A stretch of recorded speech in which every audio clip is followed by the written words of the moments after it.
क्या आपको पता है सुप्रीम कोर्ट ने एक बार फिर पैसिव यूथेनेशिया यानी कि इच्छा मृत्यु को अलाउ कर दिया है और इस फैसले से पूरे देश भर में एक बड़ी लीगल और एथिकल डिबेट शुरू हो गई है।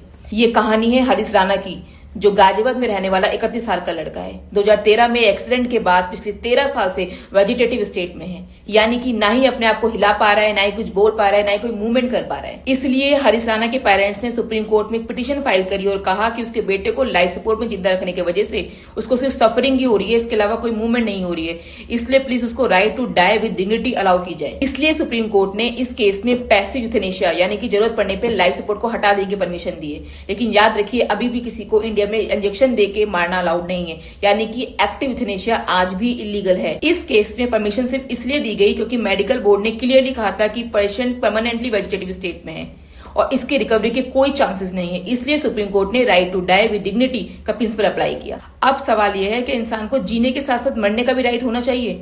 आपकी क्या राय है? कमेंट करके जरूर बताइए। Thank you.